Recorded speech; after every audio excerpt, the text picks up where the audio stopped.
Hello friends, இன்னைக்கு நம்ம என்ன பார்க்க போறோம்னு பார்த்தீங்கன்னா, 10th ஜியோகிராஃபில ஃபர்ஸ்ட் லெசன் தாங்க நம்ம பார்க்க போறோம். நம்ம இந்தியாவோட அமைவிடம் எப்படி இருக்கு, நிலத்தோற்றம் மற்றும் வடிகால் அமைப்ப பத்தி தாங்க நம்ம பார்க்க போறோம்.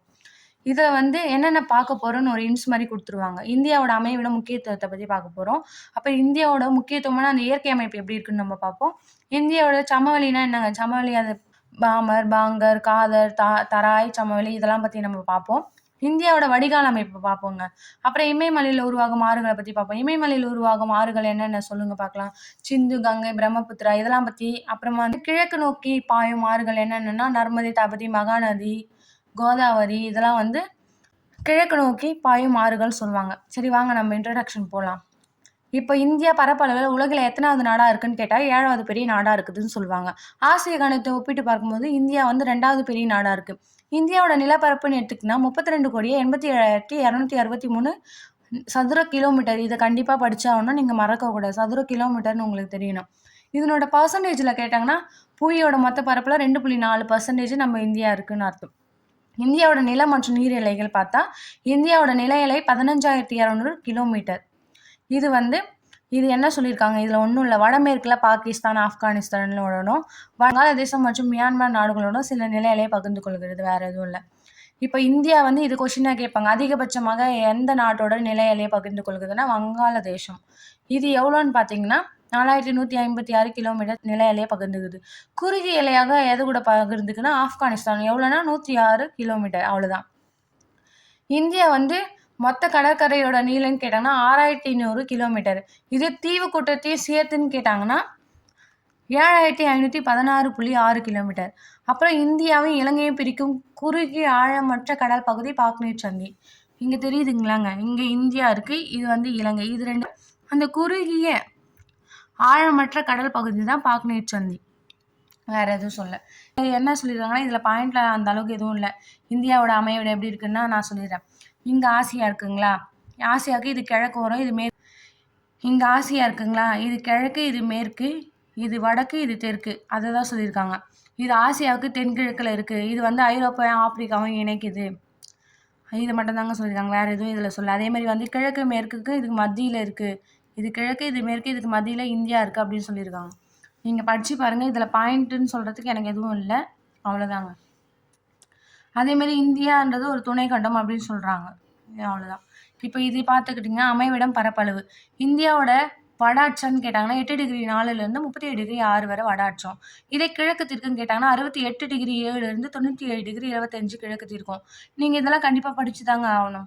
இப்போ இந்தியாவோட இந்த தென்கோடி பகுதியை வந்து என்ன சொல்றாங்கன்னா, இதுக்கு முன்னாடி இந்த பகுதியை பிக்மேலியன்னு சொல்லியிருந்தாங்க.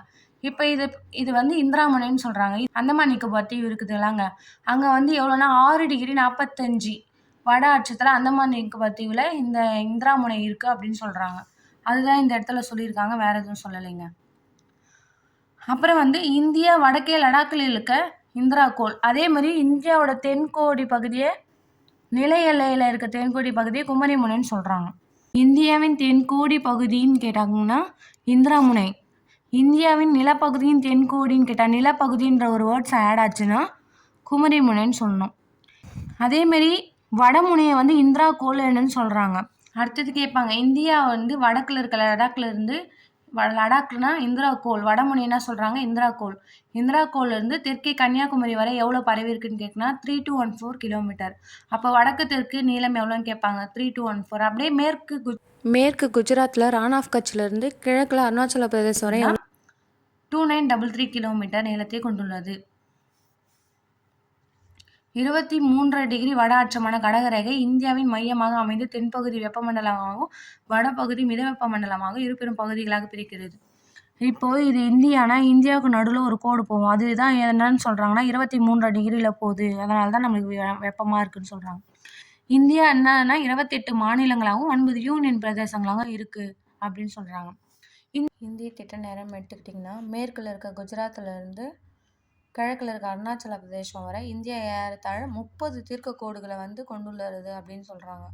அதாவது இந்த குஜராத்தில் இருந்து இங்கே அருணாச்சல பிரதேசம் வரைக்கும் கிட்டத்தட்ட எத்தனை 30 தீர்க்க கோடுகளே கொண்டு இருக்கு.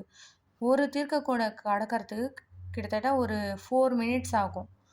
ஒரு தீர்க்க கோடை கடந்து போகிறதுக்கு 4 மினிட்ஸ்.